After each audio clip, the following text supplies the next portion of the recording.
We're back with the Arsenal news show, joining you to talk about some transfer stories. I have a chat with Arsenal skipper, title races being affected in the men's and women's game, and a roundup of all the latest Premier League action. Let's jump straight into things.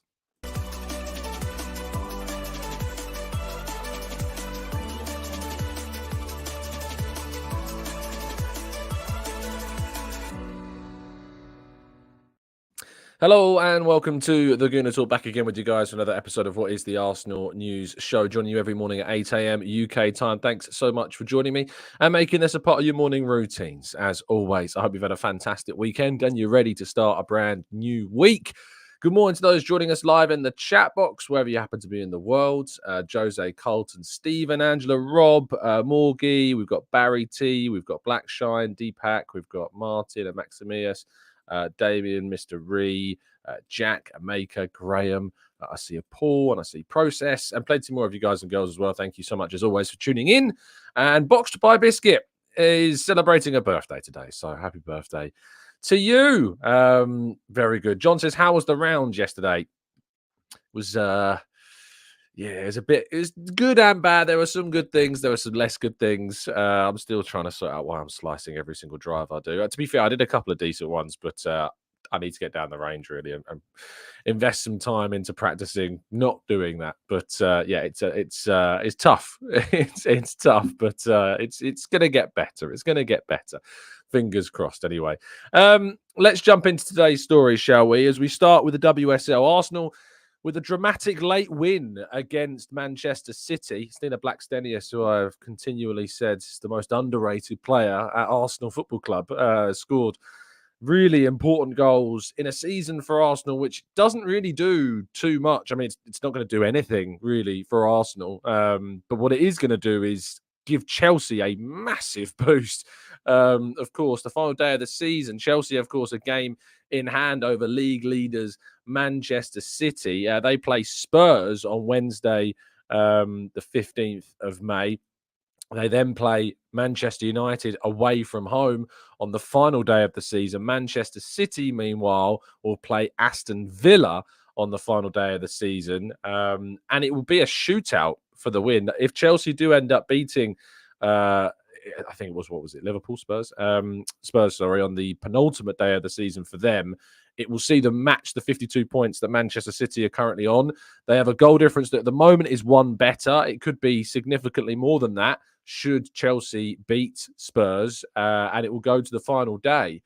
Arsenal have really helped Chelsea very, very well indeed of potentially winning the WSL as well. Arsenal have done their job at the end of the day. It's a really, really important victory to end the season in a strong way for Arsenal. But many Arsenal fans, I'm sure, may have not wanted to see Arsenal do that. But I guess what this does is it shows you, in some ways, the irony to the men's side of things on the Premier League side, because Arsenal are wanting teams that have little to play for at this moment in time. It gives them something to fight for. Of course, what it also does is it gives Arsenal an opportunity to maybe finish second. If Chelsea have a terrible end to the campaign and Arsenal win their final game and Chelsea lose their last two games, they could finish above Chelsea. So that's obviously what they were going for. But it does open up the title race quite considerably so. So an interesting end to the WSL is ahead, and we'll, of course, update you as and when that goes down. Moving to the Premier League, as I mentioned, Aston Villa doing an Aston Villa. Unai Emery trying every single ounce of his being to throw top four. Thankfully, he's going up against a very, very poor Tottenham Hotspur side. Aston Villa losing 1-0 to Brighton away from home, but they've got a 7-point lead going into the final games of the season. Spurs would need to win their final 3 games of the campaign. Aston Villa would need to lose, effectively lose. They could drop points in both of them and probably lose the other of their final 2 games, with Spurs winning against final 3 sides, which of course includes Manchester City. However, a lot of Arsenal fans have been hoping that Spurs would take advantage of Aston Villa slipping up. For me personally, I'm not looking in that direction. I'm looking in the other direction. Chelsea winning 5-0 against West Ham United. I think that gives you a bit of an indication about how much hope we can have of West Ham United getting a result against Manchester City on the final day at the Etihad. It's worth bearing in mind.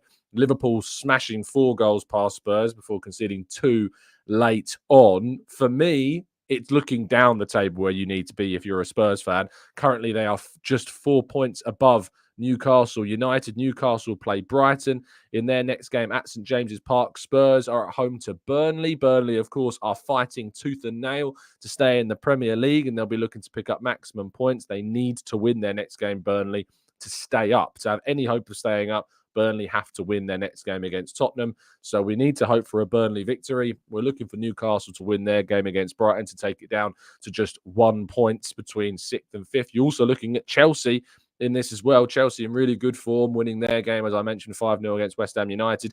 They play Nottingham Forest next. They could still finish in the top 6, Chelsea, this season, believe it or not. They would just need a lot of other results to go their way, and they need to keep winning. It's a really interesting race to those European places, and Spurs are not guaranteed a Europa League spot.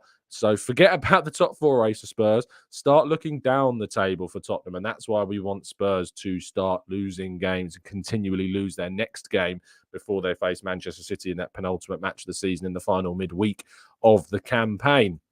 Now, after the game against Bournemouth and looking ahead to Arsenal's game against Manchester United, I had a chat with Martin Odegaard and asked him about something that I know you guys and myself have been we've been giggling about it. Sit back, relax, and listen to this. That win you had, obviously, early in the season, such a long time ago now. But since that point, Erik ten Hag has constantly spoken about how he felt Man United deserved to win that game. Do you think that adds any extra motivation to yourselves? Honestly, no, I don't think so. I think it's like any other game we know we're playing for at the moment, and I don't think we need any extra motivation at the moment. I think it's enough there, so we know what we're playing for, and we know the task. We have to win every game, and that's what we're going to try to do. You can read the article, which includes those quotes, on the football.london website. Of course, I recommend you go over there and give that a read as well. But Odegaard was in very good spirits after the game.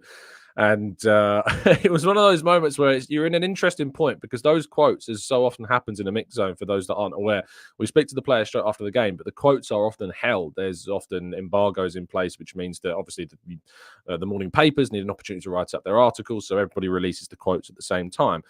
These weren't being released until late last night. I put the article out this morning. And because of that, any questions given to Odegaard were given to him before the Manchester City game. So it would have been absolutely ridiculous to ask about Manchester City at this point, because they were playing Wolves later on that afternoon. So it's a case of, what do you ask going into that game? Well, obviously all the focus was therefore from the journalist that I was there with on the Manchester United game. So I thought, let's ask a little bit of a cheeky one about Erik ten Hag, shall we? And I thought he answered it perfectly, to be fair. Arsenal don't need any motivation, but my goodness me, would I love to see us absolutely go and turn Man United over, just to really rub the Erik ten Hag's face into the ground about how the fact he said that they deserve to beat us early in the season. We really need to go and put pay to United when we go up to Old Trafford, and of course avenge that horrific result we had there last season when we were absolutely robbed with that decision, of course, to rule out Martinelli's early goal in that fixture. So let's hope that turns out to be the case. On to transfers, and David Ornstein's been talking about Eddie Nketiah in a Q&A with The Athletic. He said that he wouldn't be surprised if Eddie Nketiah was to lead the club. However, that there is nothing concrete yet regarding clubs making moves or any offers in the direction of Nketiah for the summer. Of course, that we expect that to change going into the summer transfer window.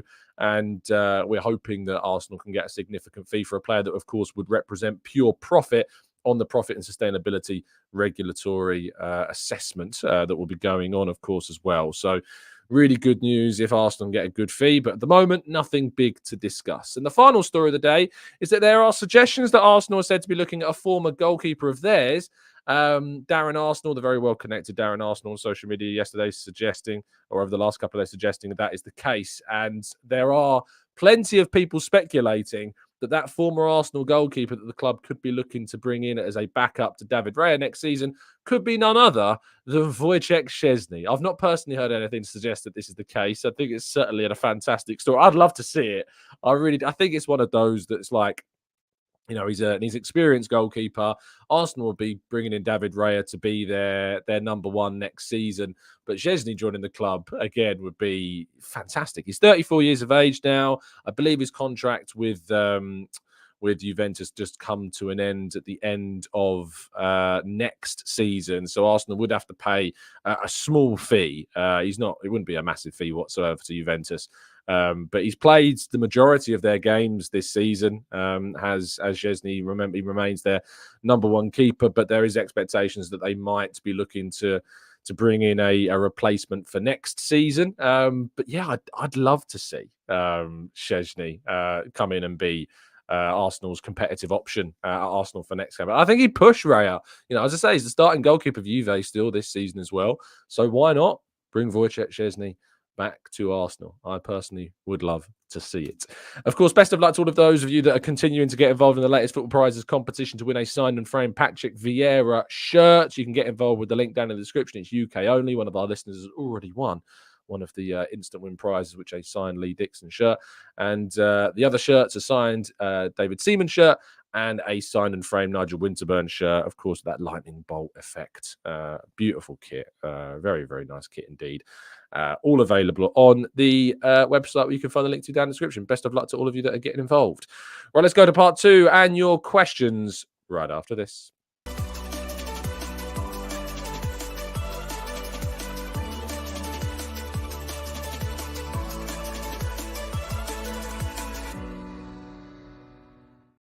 Okay, part 2. Let's jump into the chat box, shall we? And have a chat about what you guys want to talk about, basically. Of course, it's a brand new week. We've got a long wait now until that game against Manchester United on Sunday.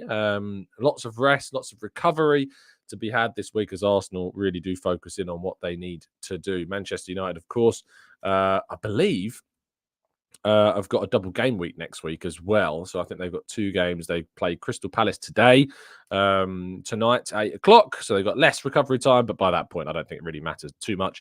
Play Arsenal on Sunday. And then they've got that midweek game against Newcastle. Really, really big game for them. So they may target that Newcastle game as a better opportunity to get points than the Arsenal game. But I doubt it. Anyway, jumping into the chat box and taking some of your comments. Let's go to Unknown One says, we need a Van Persie striker. I'm searching for one. Yes, you're going to be hard pressed to find Arsenal bringing in a striker of that quality at the moment, I think, in this specific market. Damien says, Tom, are Arsenal allowed to offer a 5 million bonus to every player who starts for Fulham, Spurs and the Hammers if they get a draw or win against City? I don't think so, Damien, no. The Process says, Tom, what do you think about Tuchel rejecting Bayern? Is he waiting for the Man United job? Is Tuchel rejecting Bayern? Is it? I didn't think it was Tuchel, was it? I thought it was somebody else. Tuchel, Bayern. I'm pretty sure that Bayern turned around and said that they weren't going to have Tuchel no matter what happened. I think maybe you're thinking of somebody else, but I'm not sure who it is that you're thinking about. Maybe you'll update the comment. Jason says, would you rate Chelsea or Spurs higher for next season? I think Chelsea for sure. I think Chelsea obviously have got the money. They've got a foundation. They look more settled. They look like they're on a bit of a resurgence now. I think Chelsea will be a much tougher test than Spurs were this season. Amiral Gooner says, Tom, I for one was sorry to see him go. He's a good goalkeeper. He's a good goalkeeper. And I too was sorry to see him go. I think ultimately, Arsene Wenger seemingly couldn't continue with his antics, and then there was I don't know if there was a falling out, but there was just kind of a view that Arsenal were going to move him from Szczesny. I think it was one of the biggest mistakes we made in terms of a goalkeeping decision. Cross Jonky says, seeing the results this weekend, we're not getting any favours of any team against Man City games, unfortunately, but I believe that we'll do our part, and that's all we can do. We can only win our games, and we'll look back. I had people talking to me yesterday about bottling Arsenal, crumbling. I'm sorry, but if you're taking 46 of the last 51 points, you've not crumbled. And if we end the season having taken 52 of an available 57 points from in 2024, that's not a bottling. That's not a crumbling. That is just Arsenal being stunningly good. And in 1 or 2 games, which is what it was against Villa and Man City, sadly, we couldn't get the job done in those games. That's not a crumbling. That's not a bottling. That's a stunning level of points being acquired and sadly not getting the results needed. It means we would have beaten the number of wins that the Invincibles got in their season. If we win one more game, we break that record. And if we score one more goal this season, it's the most goals we've ever scored in a Premier League campaign. That's not bottling. That's just the reality of the current state of the Premier League and how difficult it is to win it. Maximir says, hi, Tom. I have 2 important questions to ask. 1, what do you think of Tottenham? And 2, following that up, what do we think of You Know What? Well, I'm not the biggest fan of that song for a number of reasons, as you guys we've talked about and we've addressed on the show. But thankfully, when I have heard it sung, It is improving inside the stadium. Damien says, I like a crumble, especially with some rhubarb on it. It's apple for me, or summer fruit berries. That's the best crumble that you can get. Jason says, did you hear about Moyes' comments on Rice and his defensive abilities? Player of the year for me. Yeah, I did hear them, and it was quite interesting to hear him talk about that, and to suggest, of course, that the reason why West Ham are being turned over so easily is because they quite simply just don't have Declan Rice anymore. Mood Point says, looking at West Ham and Spurs, don't expect City to lose. We need to be proud of what we have achieved, the way our transformed, our gameplay, our players, big things ahead. I think that, I mean, I don't expect them to lose at all. I'm not expecting to lose any games. I expect them to pick up all of the points that they get. Rory dropped us a super chat earlier on in the show. Tom, is it true that Spurs' pre-season is going to the small Welsh town called Battered again? Potentially. That's very, very Spursy if that is the case. Damien says, a shout out to Bromley. First time they're back in the league. Yeah. A team in, could you call Bromley Kent? I think Bromley's in Kent, right? I think you could suggest this. Some people might say, I guess it's more London than Kent, but you know, it's southeast. So we give a shout out to another southeast side making it into the Football League, which is always a positive thing.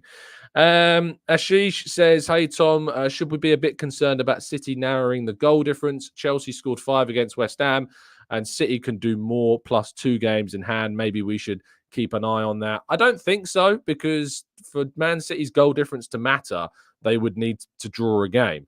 So they would draw one of their games, and then they'd need to, because if Arsenal win both their games, let's say Arsenal win both their games 1-0, it means their goal difference would be 62, which if City draw one of their games with 2 games still to play, they would be 8 goals. So they would need to score more than 8 goals in 2 games, which could happen. You'd also need to rely on Arsenal not scoring or scoring just 2 or less across 2 games and winning both, and City drawing. So no, the goal difference I don't think is a concern at the moment at all. So no, I think people are worrying too much about that. I might do an article on that later, just explaining why the goal difference isn't really anything necessarily to worry about at all. Aditya says, Tom, definitely one of my favourite journalists. Oh, thanks, man. That's very kind of you. But after a win, you might be the worst fan to have a chat with. Keep up the good work.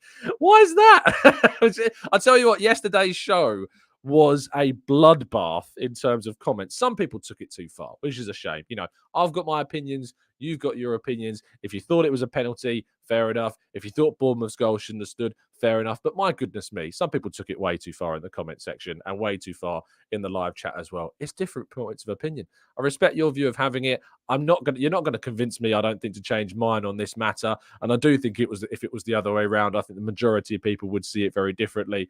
But my goodness me, some people took it too far in the chat box. Probably should take a long, hard look at themselves, to be fair.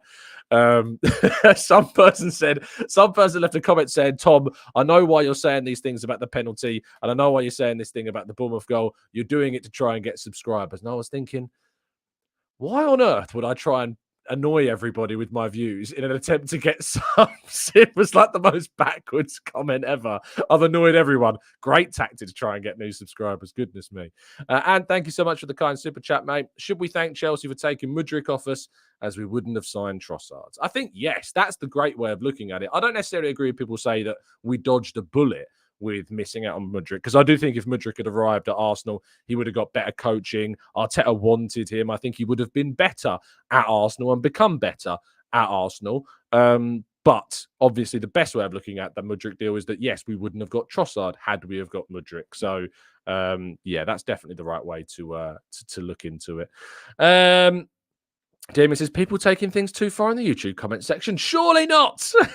Indeed. Imagine enabling people to leave comments behind an anonymous account with absolutely no repercussions whatsoever. Brilliant idea. Brilliant idea.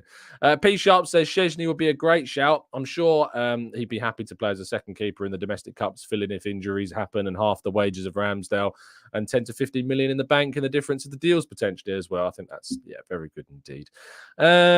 Let's go to Franklin Goodwin says Trevor hasn't been in Kent since the 60s. If Bromley is in Kent, Tottenham must be in Middlesex. I'm pretty sure Bromley, I mean, I'd call it Kent, but I think a lot of people would call it Greater London, to be fair. I think it probably counts as Greater London if I have a quick Google. It does say Greater London, to be fair. I mean, it's a London borough, I guess, but I think it's too far outside of London to be called London. So, yeah, there you go. Kurt says, you usually have great takes, but that take on the penalty was pretty bad. To be fair, Kurt, you are probably the biggest biased commenter. I don't think I've ever seen you disagree with a decision that's gone in the way of Arsenal or in the other direction, to be fair, Kurt. If I'm wrong, I'll have my hands up, but my goodness me. You are one of our more biased commenters, I have to say. I remember you leaving comments on a previous show where I disagreed about one of the decisions. I don't think I've seen you go against Arsenal and said magnanimously in the other direction. Jason says, Romero and Royale had to be separated yesterday. What do you make of it? And says it's because they care. Look, that Spurs are in absolute meltdown, and I really hope they do fall out of the top 6. That would be hilarious. Let's go to David says, used to be in Kent, but for some reason we're controlled by that. Oh, we're going to get political, David. Goodness me. Goodness gracious me. I'm going to get away from politics as quick as we can. John says, Tom, do you see any of the youngsters making their way for the first team next season? Hopefully Nwaneri can get more opportunities. That would be great, and I really hope to see that happen. But yeah, I fingers crossed at least that Nwaneri gets more minutes. I think that's going to get really, really a really good opportunity in the Cups, but hopefully he can get some more Premier League minutes as well. And obviously there's going to be a lot of hype around Chido Martin. I think he needs to be given a chance in the 21s first and see how that goes before we start overhyping the other opportunities there as well. Prahasha says, Tom, is there a player with the profile of a Jorginho who is already good physically? I think that will be key for us, breaking the midfield blocks that we can come up against in the Champions League this season as well. It's a good question. I mean, Jorginho is going to be staying, so it's not like we're going to be looking to try and replace him, to be fair. I don't think that Jorginho is going to be going anywhere from the looks of things. It seems like he's going to be signing a new deal. So do we need to sign a Jorginho replacement? Probably not, because he's not going to be going anywhere. My Wriggle says 100% wasn't a pen for the Arsenal, and the VAR mistakes happen all the time. I think, to be fair, if you read through the comments of yesterday's show, whilst there were a lot that disagreed, there were actually a lot that also agreed. It was a pretty big split.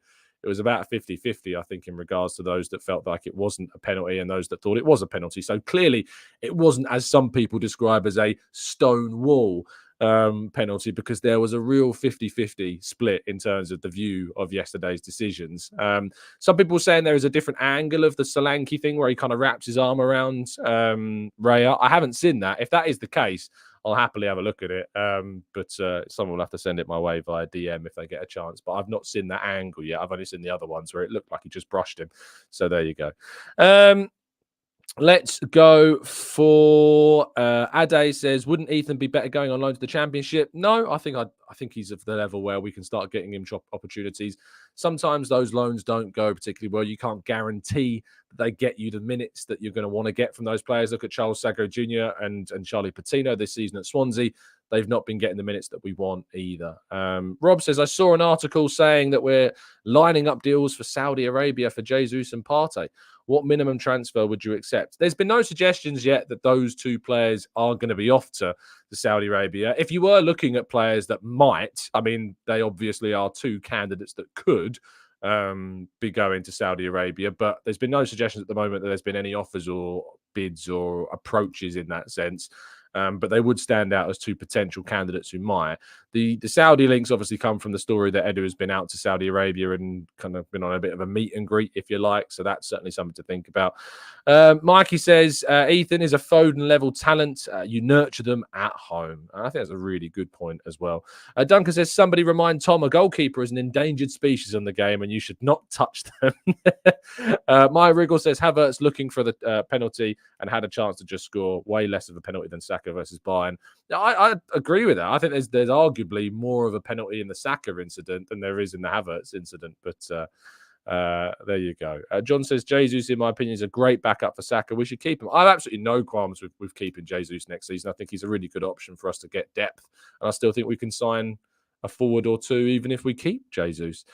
SC Dave says, hey, Tom, my theory is Ten Hag has been obsessing over offside calls earlier this season to get favourable calls at Old Trafford, like the ridiculously overturned Martinelli call. What are your thoughts? I mean, it's all mind games, isn't it? I can see where your theory is coming from.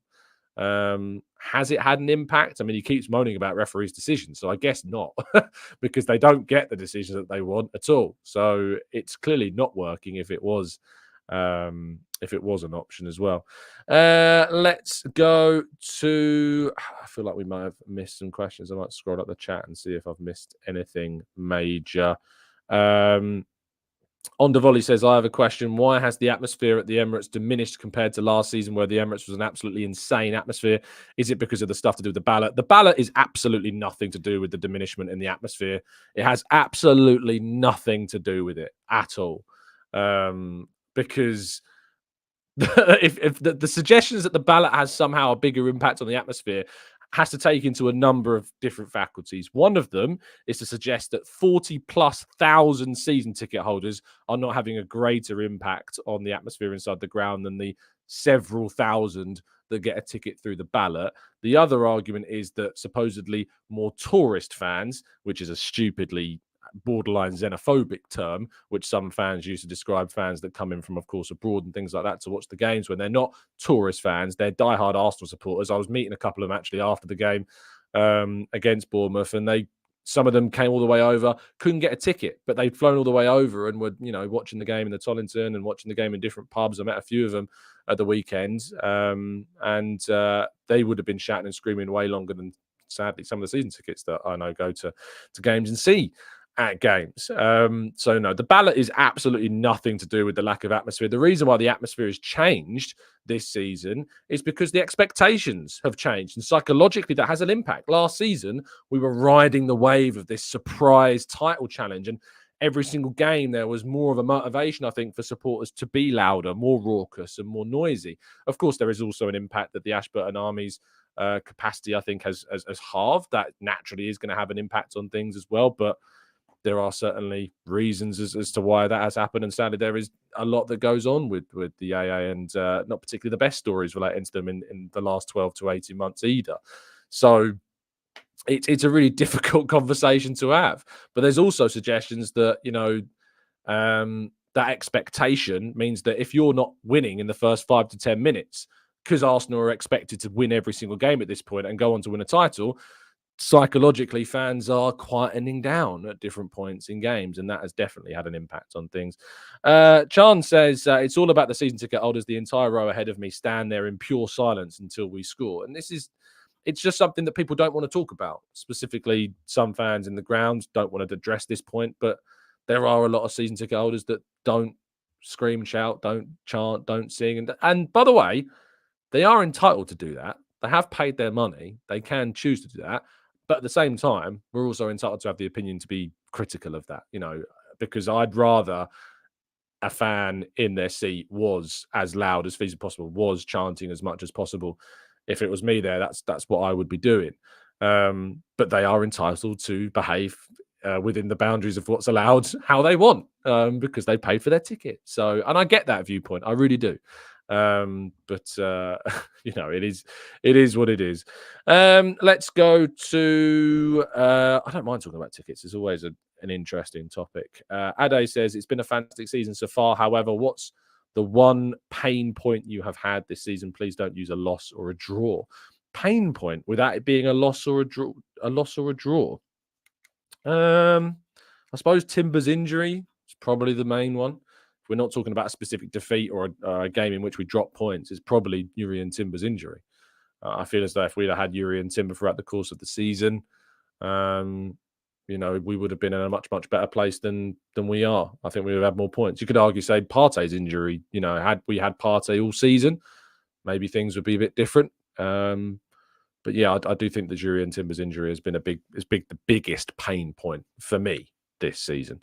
And injuries in general. I mean, I think the thing is, recency bias is going to allow some fans to say that injuries haven't been a problem for Arsenal. But actually, if you have a look at the injuries that Arsenal suffered throughout the season, we suffered some really big injuries at big times over extended periods. We lost Odegaard for some key games. The Newcastle away game in particular, I will always remember as a game where the lack of Martin Odegaard was huge, and we obviously lost that game. We had no Saka against Manchester City and managed to win that game. We had no Trossard for a period. We had no Martinelli for a period. We lost Jurriën Timber for the whole season. We lost Partey for the majority of the season. We lost the depth of Vieira for a significant period. Smith Rowe's injuries have really hit him hard in terms of his capabilities, in terms of his form. We lost Jesus for an extended period and lost that depth in the forward line as well. And at left back, there's been constant upheaval, of course, as well. And Ben White was carrying a knee injury for the entirety of the first half of the campaign, which affected his form to some degree as well. So don't let anyone tell you that Arsenal haven't had their injury issues this season, because they have in quite a significant way. Thankfully, we've now got the players back at a great time, but it may end up being a little bit too late. Ashma says, Tom, what are your expectations for next season? Is the Premier League title and Champions League a must? Or if there's improvement, you're okay with another season without trophies? It's never nice saying the words, are you okay with a season not having a trophy? Because at the end of the day, I want Arsenal to win trophies. The ambition, the target should always be to win trophies at Arsenal. That is always going to be the target. The expectation from me is to progress always. I want Arsenal to be moving closer to their goals. The progression is always the number one, because whilst Manchester City exist in their current form and the state of the Champions League as it is, I can't expect Arsenal to win anything. I can't expect them to. I expect them to challenge for those trophies. I expect them to target those trophies, but I can't expect them to win those trophies, because the dynamic of the situation is who is your favourite for next season's FA Cup? It's City. Who's your favourite for next season's League Cup? It's City. Who's your favourite for next season's Premier League? It's City. Who's your favourite for next season's Champions League? It's City. Arsenal are not favourites for any of the competitions they enter. And that's why you can't expect them to win them. But what you can expect them to do is challenge for them and to not regress. And if we start regressing, then things change. Things and the perception of Arsenal and the perception of Arteta, for me, changes. If you start going backwards, that's when you start asking the questions. But if you're moving forwards and consistently moving forwards and achieving what is hopefully going to be trophies in the future, you don't. There's no need to lose your head and start shouting and screaming that the manager needs to leave and start embarrassing yourselves. You don't need to do that, So next season, the target, the aim is to trophies. The target, the aim is hoping to win the league, hoping to win the Champions League. And in Arteta's next contract over the next 3 and a bit years, it is an expectation, I think, that he has to try and deliver us a trophy or a Premier League or a Champions League title. Because if it's not achieved over the next contract and the length of his next contract, it to me is probably an indication that this is as far as Arteta can take us. There are going to be potentially mitigating circumstances which we don't know about yet, which we'll only know about when they come. But in the next contract, as I maintain, I think Arteta has to deliver a Premier League or a Champions League title. But at no point can you expect that. E5 Curb says we've regressed in the League Cups. No, I mean, the League Cup, arguably, but not the FA Cup. We were knocked out by Liverpool, we've been knocked out by Manchester City. So no, we've not regressed in those cups at all. In the League Cup, you could argue that, but our depth has not been there. We've rotated heavily for those League Cup games and it's hurt us, but we've had to rotate. You have to give minutes to other players in the early rounds of those competitions. I want to see us go further in those competitions, but I'm not going to sack a manager because he's not progressing in those competitions when we're getting knocked out by teams that on their day on those games that we've played them deserve to beat us, like Man City, like Liverpool. We arguably deserved to beat Liverpool actually when we played them. We got very unlucky in that game, but it is what it is. No one's got an argument to sack Arteta because of the way we performed in the FA Cup or the League Cup. It just doesn't exist an argument there. SNG says Harry Maguire's out for the game. Should be a huge disadvantage for them. He's been good. People laugh and joke about Harry Maguire, but he's been a very good player for Manchester United, has Maguire in the second half of the season. So he will be a loss for them. Jane says, hey, Tom, I don't know if you remember from the tweets, but I still hold that beans is not a breakfast. Of course, I did get to enjoy the Arsenal breakfast ahead of the game against Bournemouth. And I know it's not a thing over for you guys in America that don't believe in baked beans on a breakfast, but I'm sorry, it just is. There's no debate. There's no argument. Baked beans go on breakfast. And if you're not enjoying it, if you're not having it, you need to learn to, quite frankly. Amir Gunnar says, I'd take Jackson from Chelsea. He just needs better coaching. Bring in Omri to coach him. He's talented. He's got a good ability. For me, he's not at the level, though, that I'd be looking for Arsenal. The Chelsea fans yesterday were putting these tweets out about Kai Havertz that I just found so ridiculous. So PYS at CFC PYS on Twitter said, Kai Havertz, 12 Premier League goals. Suggestions are he's been completely revamped under Arteta. 60 million down the drain. Kai Havertz scores again. Nico Jackson, 13 Premier League goals. Jackson can't finish. This, by the way, completely forgets the point that Jackson has been Chelsea's main starting striker for the course of this season, and also forgets that Kai Havertz spent 2/3 of this season playing in midfield. So you can tweet all you like, Chelsea fans, about the fact that Jackson has one more Premier League goal than Kai Havertz, but the fact of the matter is Kai Havertz has been playing 2/3 of this campaign in midfield. So that if anything, highlighting how many goals Kai Havertz has scored being one less than your starting striker, if anything, is a big detriment to Jackson, not something that should be looked at as any kind of praise toward him. So a little bit of a egg on face situation there for Chelsea fans, which is always enjoyable. Grant Bell says, I believe at this stage Arteta could turn most players around, including Rashford or even Mudryk. All they need is the right coach. I believe that Arteta has proven this time and time again, that he continues to turn players' form and ability around. If they are willing to commit, if they're willing to put the work in, put the effort in, he is absolutely able to be one of the most successful coaches at improving and changing players' fortune. So I defer always to the recruitment team at the moment. They've given me very little reason whatsoever to doubt them. There are still some doubters out there. They're always going to exist. That's what happens in society. You have a spectrum of opinion. But there's certainly a very small minority at this point that Arsenal's recruitment is not good enough. If it takes you to where it's taken us, there's not too much of an argument at all in the latter direction. Clincy says, Clincy says, I would love for Thierry to have one-on-one coaching with Martinelli, help him with his finishing because he needs to become an elite player. He just seems to lack a bit of confidence. He had that chance as soon as he came on against Bournemouth. He should have run through. He should have shot early. I think a Martinelli of 2 years ago maybe does that, or maybe even of last season does that. But yeah, he's lacked a bit of confidence. That's for sure.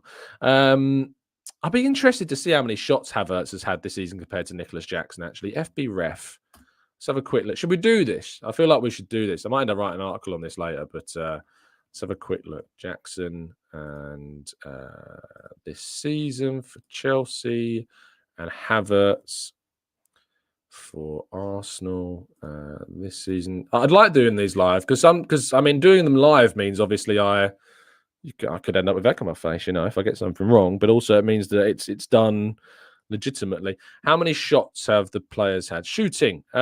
Shots this season. Nicholas Jackson has had 73. Kai Havertz has had 59.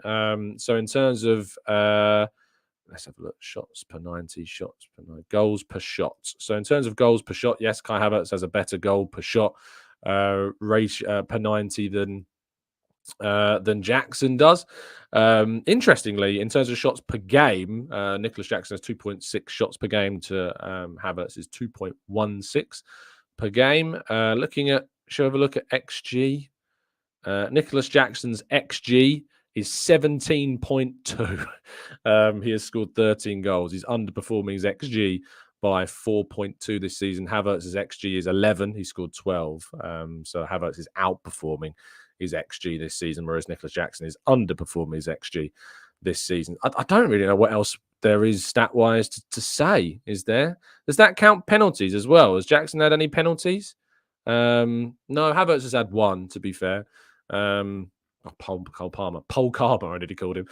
Cole Palmer, of course, is their penalty taker. So, yeah, the stats don't really support that suggestion at all. In terms of Jackson being supposedly better. He's underperforming his XG by 4.2. Havertz is overachieving his XG by 1. So, yeah, kind of hilarious. Big chances missed, says Jason. I don't think FBref has that as a statistic. So I don't have that, I'm afraid, to provide. But if anyone can provide that stat from somewhere else, feel free. But I don't have the big chance missed thing. That's why we look at XG and stuff like that. It's usually quite good. For that reason. But there you go. Right. Let's go to Yeah, SNGC. Paul Palmer is wild. He is very good. A very good player and annoyingly at Chelsea. P. Sharp says the one thing that stands out most for me regarding Edu and Arteta's signings is the player must have the right attitude, personality first and foremost. You're absolutely right. There you go. Tweet back, Tom. I did tweet back. I did. I quote tweeted it and said he's played 2/3 of the games at centre forward. It makes absolutely no sense. Culture Mark says, greetings, Tom. Would you say it's true that Pos hasn't got a clue? Brilliantly designed skit that. Love it. Postacoglu. It's Poss has no clue. Thank you for listening, people. Really appreciate your time as always. Do drop a like on the video and subscribe to the channel. If you're new around here, help us on our way to 1K. I don't think I've mentioned that today, actually, quite scarily. So if you need to help us on our way to hitting 1,000 likes on the video, you do need to help us because I don't think I've mentioned it on the show. So please do drop a like before you leave. It really would help us out in our challenge that we're trying to achieve every single day, of course, on the channel, which we have managed to do every single day since we've started this challenge. We just got there yesterday, so I'm going to need your help getting there today as well. But it's a new week. I'll be back with you tomorrow morning, of course, giving you all the latest Arsenal updates. And yeah, very much looking forward to it. Have a fantastic Monday. Stay safe, stay well, stay happy and respectful. And as always, up the Arsenal.